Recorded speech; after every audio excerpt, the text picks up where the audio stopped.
churches that I had been to here in America, they never really talked about Israel and the importance of supporting the land that was given to the Jewish people. So I went on my first trip, and this June will probably be number 9 that I will have been to Israel. I will go there as much as I can the rest of my life because I meet people like Noam. He so graciously opened his home to us. And, you know, I tell people, when they open their home, that means you're in their bathroom, bedrooms, kitchen. We were helping set up. You don't see a lot of that in America, the hospitality that you do see when you go to Israel. Yeah. And they really do mean it when they say, we want you to come to our home. And as I remind them, they brought us the book that we as Christians love so dearly. But there's nothing more special than meeting someone that came from the lineage of our forefathers, Abraham, Isaac, and Jacob. So it is truly an honor to have Noam take a break out of going to 4 now out of our 5 universities here in California. And my heart as a mother is to see his generation understand why I keep going back. My kids are like, you're going again? My daughter's like, Mom, I'd love to go with you sometime. And I had the privilege of having my mother come with me on one of our trips. And she told me, out of all her friends that have been to Israel, they've never been on a trip quite like ours, because we get to meet the people, not just the stones. The stones are good. The people are what make the stones so good. So I just want to welcome you to open wide your heart. You're going to hear things that may shock you, that you did not realize because you don't see it on the news. And I just ask that you take what happens to you today and pass it on to others. Okay? I want to share, this is Rich Tuttle. He's part of my ministry, but he comes from being a police officer in this community. And so he has a big heart to see people safe. And he immediately grabbed on to what we do for Israel, and I just want him to share that before we introduce him. Yes, thank you. I want to thank everyone for coming. I thank everyone in my past that taught me about the heritage of this country. And then to find out that if it hadn't been for a Jew, our country would not be here. He actually financed our country. His name was Haim Solomon. And if it hadn't been for him, he came to this country being persecuted religiously. He came for religious freedoms. And he's going to cry because he loves our country so much. I can't do enough. Can't do enough. But I found that we need to support them because of our lineage linked together. Our founding fathers, our religious founding fathers. And we've helped them. We got to continue to help them. And if you, after this is over, you want to come and talk to me at lunch, I'll talk to you about CPAC, which is a Christian-lit Israel public action campaign. It's the only registered lobby on Capitol Hill. Christian lobby that lobbies for the laws that protect the United States and Israel. And that's what I do right now. So, on that note, we have Noam Bedein. There's so much that I want him to just share about himself. He's a young man that has a father that's passionate. Would you say that? To say the least. We get to see his father when we go to Israel too. Very, very passionate that he uprooted his whole family from America to move to Israel. And now they're where they belong. And Noam tirelessly, as a young man, I call him the Joshua of today. And I don't take that lightly.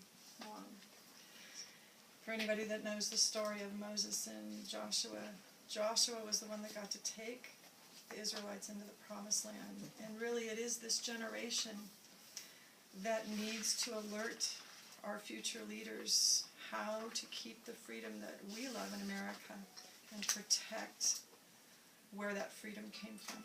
So with great respect and honor and love, I present to you Noam Bedein. Right. Well, first of all, to say, first of all, thank you so much, Pastor Lisa, for opening up your home. Real pleasure and honor being here today. Just got, exactly yesterday, I came here to the States, 15-hour flight, completely exhausted. Had my first presentation last Sunday on campus. As you can see, I'm a scary-looking guy over here. When I speak it on campus, I have to have a bodyguard, literally. It became quite threatening just to try speaking up, presenting any kind of view that's not, in the mainstream of presenting the Israeli side of the story. Irvin has its reputation as well. And these are challengeable times of trying to really put everything here together, which is quite a challenge in a very short while. It's amazing that, again, as I said, it's a 15-hour flight.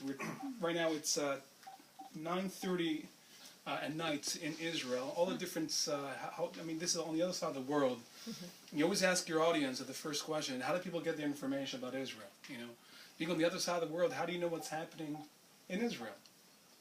What would you guys tell me? How do you guys know what's happening on the other side of the world? Sometimes the media. Okay. What kind of media, if I ask? What, news? Okay. News. What else? Like where'd you get the news? Yeah. BBC. Jerusalem Post. BBC, Jerusalem Post. Yes. Okay. Outlets. Okay. Facebook. I mean, these are it's a common, very simple question, because if we think about it for a second, what we know today, usually outside on reality, what's like a bubble, is usually what we hear, see, and read through media elements. This is usually our perspective outside on reality in what's like a bubble. And I could tell you that I've been personally experiencing for the past over a decade being under rocket fire on the Gaza border. A little hard to explain to people that even in Israel, the daily news broadcasts for the past over a decade are mentioning almost every other day how 2 Qassam rockets, that's the name of the rocket, how 2 Qassam rockets fell nearby Sderot, or near Ashkelon, the nearest city. I'll show you. I have a small mess, since I don't have the computer yet. All callers are muted and they can unmute themselves. I have here a small map of Israel over here, but you can see how that, I think it should be a law over when people sell maps of Israel. They should always have the landscape, getting a better understanding of perspective. If you have no clue how Judea and Samaria are the highest hilltops in the center of Israel, looking over the center of Israel, put that aside. But anyways, Sderot, if you see, this is the Gaza Strip over here. Okay, Sderot is like 1 mile away from the Gaza Strip, the northern part of Gaza.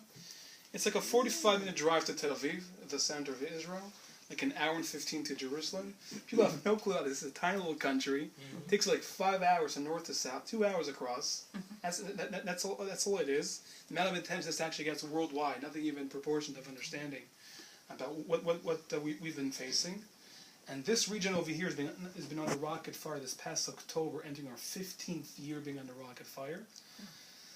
I'm here today on campus speaking, presenting. I was invited by student organizations, especially this past summer, after 50 days of operation in Gaza. This was the first time since 1948, when Israel was declared as a state. It was the first time that most Israeli citizens were under missile fire from Gaza, or at all, overall. It's amazing, again, that the challenge by presenting psychological warfare, presenting a certain kind of human story being under rocket fire, did not get any kind of information whatsoever even here during this past summer. I came to college campuses because the increase since last year is over 100% with the anti-Israel campaigns happening on campus today. Over 100% since this past summer. So a lot to try to explain that what happens in our region impacts all around the world, literally today.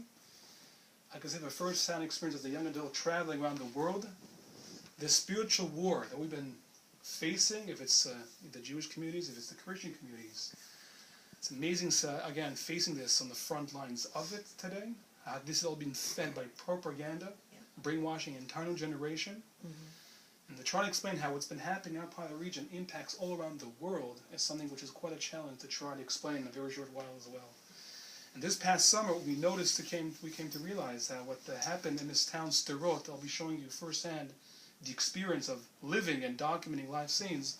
All of a sudden became Israel's nightmare of the entire, up to 75% of Israeli population and territory.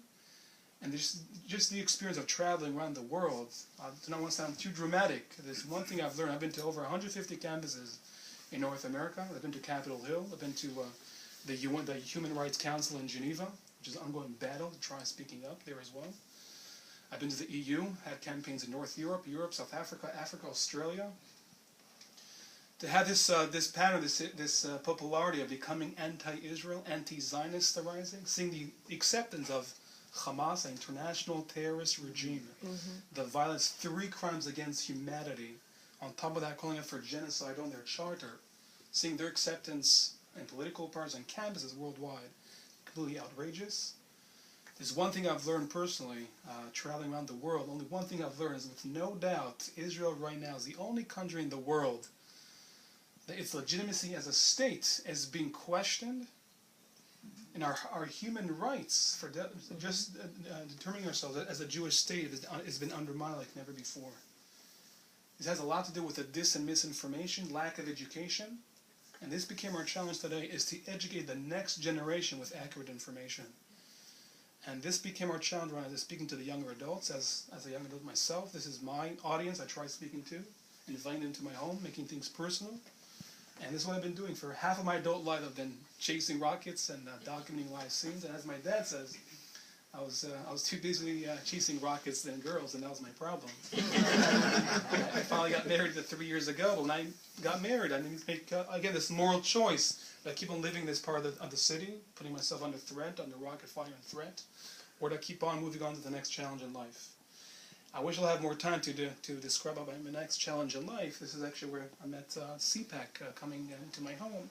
I moved to northern part of Judea, on the front lines of Jerusalem. I understand today what I've been doing for the past 8 years, being the only media center in southern Israel that's presenting outside to the international community, being under rocket fire after giving land for peace. There's no country in the world, by the way. Israel's the only country in modern history that ever gave land for peace after winning a war. Well, I'll have to explain what happened in Israel in the past 9 years. This coming August will be 10 years since giving land for peace. In August 2005, Israel evacuated from the Gaza Strip, taking out the Jewish communities, this strip over here, taking out the Jewish communities and Israeli army bases. Since that point, over 24,000 rockets, 24,000 rockets being fired from Gaza towards Israel. You know, I came back from San Diego a year ago, speaking on college campuses. You put the resemblance, and one question, that's the first question I ask, is what would happen if only one rocket be fired from Tijuana towards San Diego, what the response would be? Yeah. And overall, there's no really reason to be answering that, because there is no country in the world that will tolerate this kind of rocket reality. Right. The fact that we have somehow is to try to explain there's something happening on a much deeper level that's a little hard to explain to people, that accepting this kind of rocket reality is opening up the most darkest elements around the world. And that's my first-hand experience, having a reality which does not make sense, experiencing live miracles or coincidences, depending on telling the story, is something that's very hard to express to people who became very part of their daily routine life. So before we even go on, just to show you a short video I personally took. This is called 15 Seconds.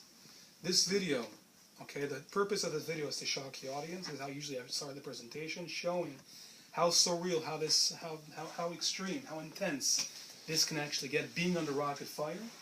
I can say that overall, this rocket reality in Israel, I'm talking about, has been getting almost every other day. The daily news broadcasts are mentioning how 2 Qassam rockets fell nearby Sderot, near Ashkelon, no injuries, no harm done, maybe 2 people are treated for shock, and to the weather report, or to sports.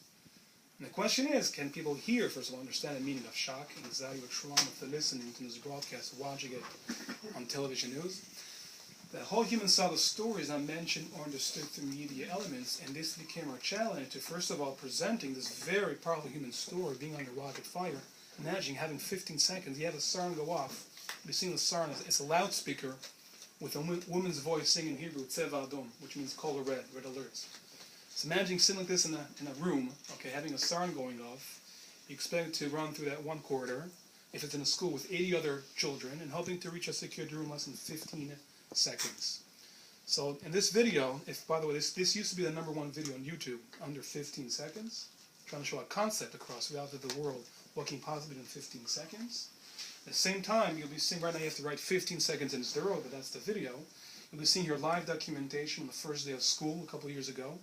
By the way, I forget to mention this, that who took responsibility of finding rockets on the first day of school 2 years ago? Al-Qaeda. I mean, there's no other Western democracy today that's fighting terrorism on its own borders. We have this 1 mile away from us. a whole different perspective, understand what we're up against. But anyways, we went to film children on the first